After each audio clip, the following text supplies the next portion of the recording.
Greetings and welcome. Clive again here. Today I'm making a few bat floats. Now, what is a bat float, you wonder? I suppose it's similar to the flat float. Well, it is a flat float, but it's in a triangle shape. And the reason why I call it the bat float is because a friend of mine, Clive Roberts, he came up with the idea. I don't know whether he meant to call it a flat float, but when it was spelt out, it was bat. So, but hey, it reminds me of bat wings anyway. So we called the float the bat float. Now, the reason why this float is so popular is that it can actually work in flowing water using a pole or the rod and line. And basically, you can hold back against the flow and you can dictate the pace that the float travels down the swim, consequently the bait, which means that extra fish in the net. Now, I did show it on one or two of my vlogs recently, and it made a big difference, let me tell you. Using a flat float, holding it back was okay. Running through with a bolly was okay, but when I put a bat float on, it made the difference because it meant I could inch it down the swim, enticing the fish to have a little go at the bait. And anyway, in a big winterly competition, I come 5th overall, beating them all around me and catching with this type of float. Anyway, as I say, this particular float was derived many, many years ago. I suppose fishing the Wye, where we needed to, if you like, to slow the bait down because sometimes it was just pushing through too fast. Another river was the Usk, which is in the Wye Valley, and our local water, the River Taff. Very much to a fluted float, which I will be discussing at a later vlog, the fluted float, so keep an eye out for that one. Anyway, as I said, this bat float works extremely well, and you can make them in all various sizes. They're quite easy to make.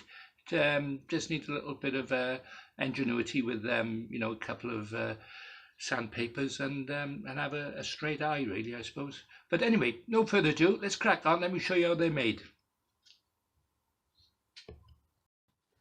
Yeah, I was thinking before I actually show you, they have developed slightly over the years.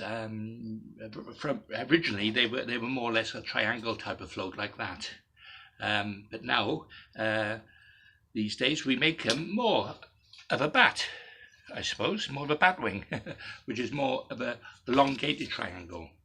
And the reason being, I'll tell you why, is because when you hold this back in the swim, if it's triangle, what tends to happen is the tip starts to ride up in the water, and so you not only got the tip of the float, but you've actually got the bit of a balsa as well, which is just so especially when you're trying to hold back hard.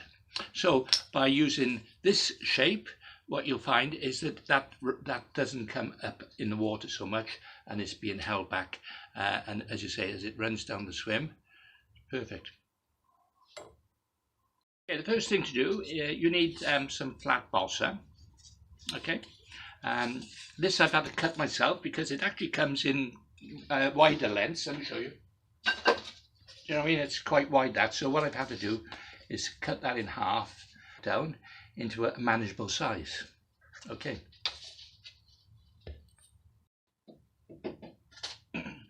Now, with the help of a sharp Stanley blade, I've cut this down the middle, that large piece of flat balsa, and I've made it 1.5 inches wide.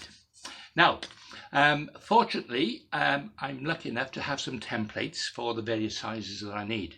However, if you were starting from scratch, you would mark it off with a pen, and you would obviously cut it with a Stanley blade. But in this case, I'm making a 6 gram, 4 gram, 2 gram, 1 gram, and a 3/4 gram float. So quite a variety of floats being made at this session. I'll show you, basically, if you use the template of a balsa wing that you've already cut, that's the easiest way to do it. So all you do is place it onto your balsa, and it's a good idea to see, place that down, and then all I have to do is to mark this off. Now this particular size is actually 2 gram. This will be 2 grams, so what I do, we just get a marker pen, get the top off. There you are. And what I now do, I just mark it along the balsa.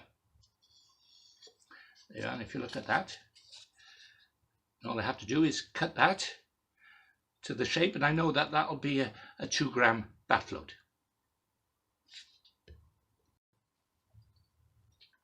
Just showing the difference as well, if I may. This is a 1 gram and that's a 3/4 gram. So you can see the difference there. 3 different sizes. Okay. Now, as long as you cut it correctly, instead of just a plain triangle, making sure that you've got, if you like, about a 47% degree angle to it. Okay.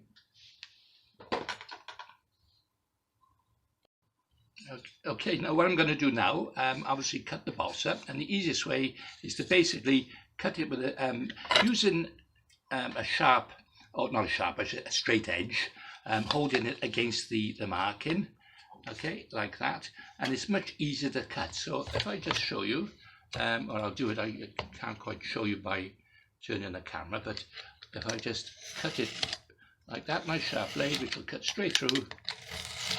Yeah, and then ended up with my piece from there, you see. Okay. Now, what I'll be doing now, I'll be filing off the edges, smoothing them off. Okay, so basically what that does is when it allows the water to pass over the flat float, over the flat shaped body. Okay. Okay, now I've got my shape. All I need now is my sandpaper. Now the sandpaper I use is quite a rough one to begin with, and what I do, I take the edges off by simply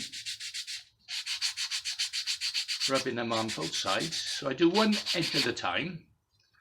You see this? Yeah.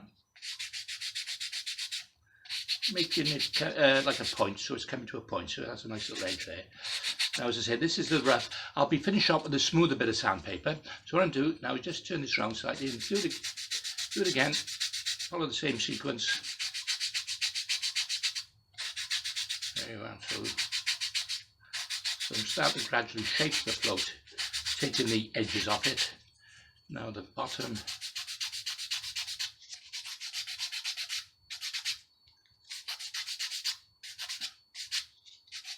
There you go. So we're getting there slowly. Now, finish off now with the finer sandpaper. This will give it a much smoother finish. As I say, they are a bit time consuming, but hey, these floats are definitely worth having in your tackle box if you're fishing rivers. They are a close-in working float. You know, what I do sometimes, you may have seen on one of my vlogs, I've actually used a bolognese rod or a long rod to keep this out in the swim. Excuse me, so the sawdust getting in my throat again. Sorry about this, I'm choking myself here. I should wear a mask really, but there, won't be able to talk then, would I? Yeah. So there, it's coming off nicely now. Smooth it, nice. I don't know if you can actually see that. Yeah, some nice little round edges to the float now. And just rub it all down. There you go. So we're almost there. Okay, now for the next stage, I'm going to put my glasses on. Should have put them on earlier. There you go, that's better. Okay, now I got your float. Now the first thing we're going to do is make a couple of indentations for the bristle and for the stem of the float. And what I do is a very fine point. Okay, like these miniature screwdrivers you can get, you know, from any hardware stores. I think they use them for watches or glasses, you know, the little screws.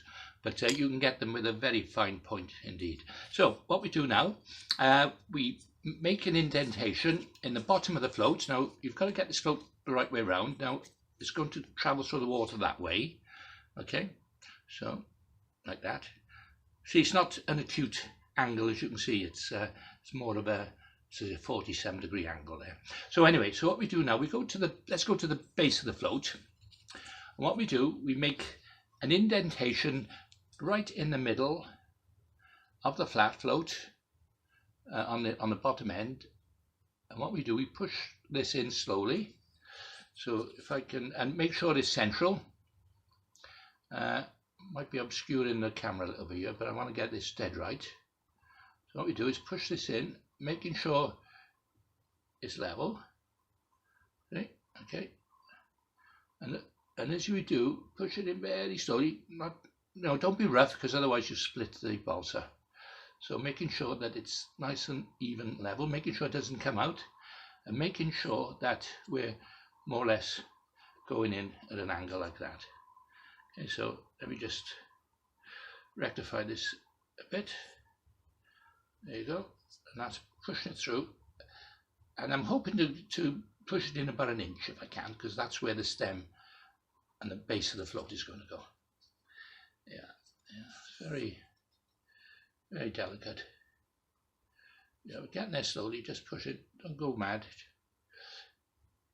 Yeah. Okay, and there's the hole, ready for the stem.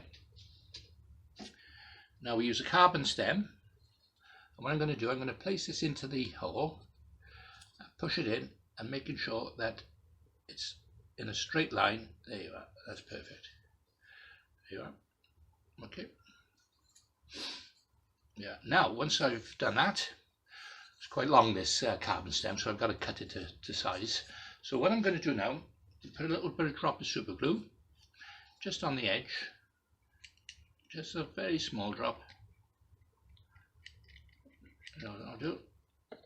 And then quickly, because this sets very, very quickly, push it in straight. If I can get it straight, that is. Yeah. Okay, so that's pushing it, hold it there for a couple of seconds, waiting for it to dry. Okay, yeah. So there's the stem of the float. And what I'm going to do, I'm going to cut it off about there. That's about the right balance of it. So what I do, I use my nips.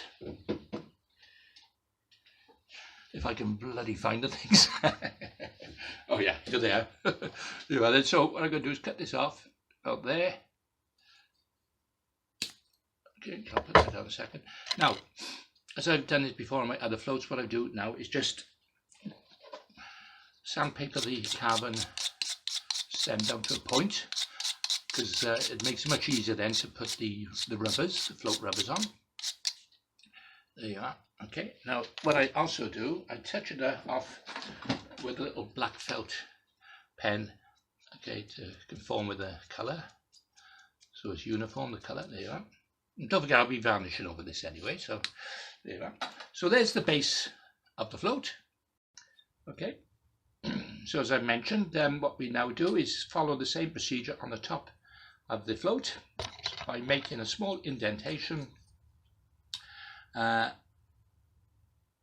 into, now because actually I'm glad I just stopped there, because I'm going to use a smaller if you like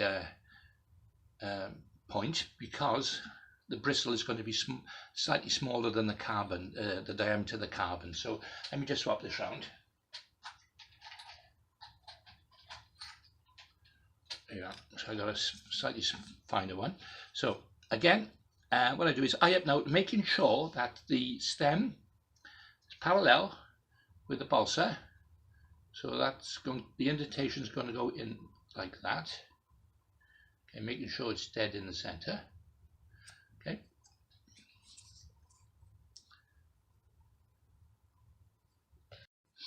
Okay, let me just move the camera a little bit so you can see better. Okay, so what I'm going to do now is very carefully,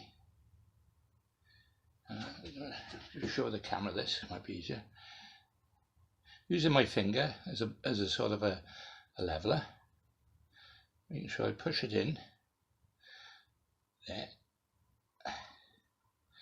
This is where it's very delicate now, because this is where you can make a mistake. just bear with me a little bit. There you are. Right, making sure it's all level. So, right, push that down. Make sure it's all level now.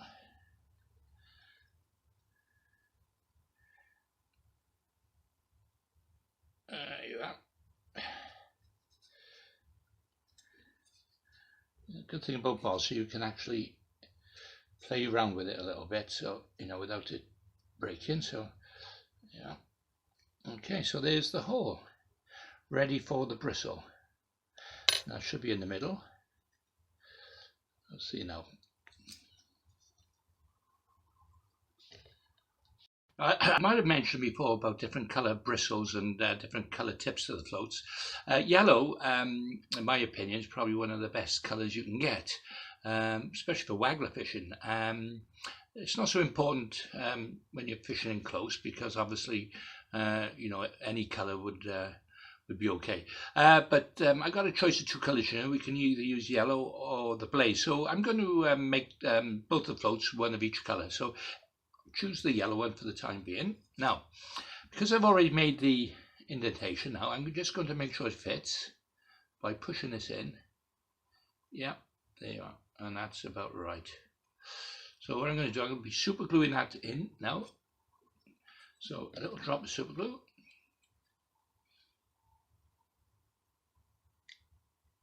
On the top. Pushing it in and holding it. Making sure I can to try and level it out. There you are. Okay, now we're almost getting there though. The next stage, I'm going to put an eye on the top there, and this is where you attach the line through the eye, through a rubber on the bottom of the float, middle of the stem, and the bottom of the float, and that's basically how you attach the float to the line. Yeah, it's all looking quite good, nice level float there. Yeah. As I say, I mean, you can imagine just looking at the float how this is going to work in the water, because when you get the current just passing over, see, any other type of body float would basically push the float, you know, with a current. Well, of course, this you can actually hold right against the current, and if you overshot the float, you can actually hold it in a still position as well. But what I like to do when I shot these floats is slightly just overshot them, so you can control it by the tip of the rod or the pole as it travels down the swim. There you are. I'll show you some shotting patterns on this at the end of the video. Okay. Now what I'm going to do, these are going to be colour black. So before I attach the eye, I'm actually going to paint the float black. Yeah. Using my special granola paint, which I've mentioned before, finishes the float off very nicely, and you know, almost giving it a shell-like coating, which strengthens the float as well as making it waterproof, etc. So I'm just dipping this in now with using a brush, and basically just colour the float. Much easier, just downward strokes, so you don't get streaks of paint all over the place. So if you keep going continuously downwards, making sure you do the edges, of course. There you are. So that's just slightly going onto the carbon stem as well. Now this is the delicate bit, this is the top end, because you don't want to colour the bristle if you can help it. So, but even if you manage to get paint onto the bristle, you can scrape it off after with a Stanley knife anyway. So there you are. So there you are. So what we'll do is just gradually go down there. Yeah. So you need a delicate touch. And I suppose being fishermen, we're always playing around with little delicate things, aren't we? In a nice way. There you are, we're getting there. The bat float. Dun, dun, dun, dun, dun. Yeah. I'm going to put this to one side. I'm going to actually show you a couple I've already painted. Now, these are slightly larger ones. This one is a 6 gram, and that's a 4 gram one. but you can see how it's coming on very nicely. It's almost dry, this one. Yeah, in fact, yeah, it's almost ready for putting the marking, the size float on. So again, using the white paper pilot pens. What I like to do with these floats, I like to put the markings just on the bottom. So this one, as I said, 6 gram. So 6 gram. Yeah. Okay. Because obviously, if you've got a box of these different size floats, then you obviously, when you pick them up, you need to know which one is which carries what. This is a 4 gram.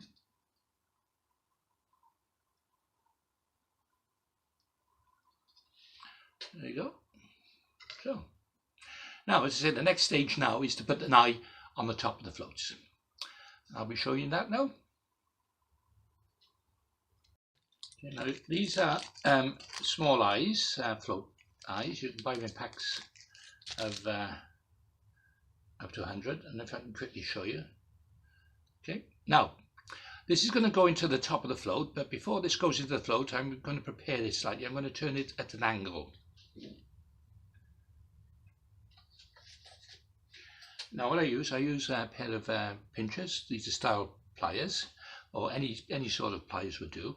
And what I'm going to do, I'm going to actually grab hold of the eye of the top of the eye, hold it, and I'm going to put some pressure and bend that eye so it creates like a 90-degree angle. Yeah, you see that? Now, the next stage, I'm going to put a drop of super glue on that.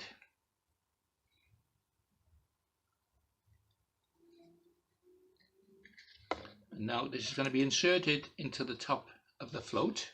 Make sure it's in the middle. And then push it slowly in. Yeah, you actually see that? And there's the eye. And that's where the top of the line is going to pass through to go down the float into the rubbers and so on. So I just let that dry. Now the next stage, I'll be varnishing this, and that'll be the float finished.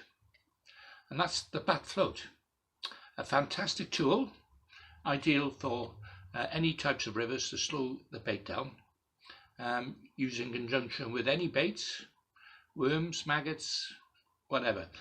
By using these floats, I've caught a lot more fish than I would have normally. It is a specialized float. Again, easy to make, or otherwise you can pop over my website and buy a couple.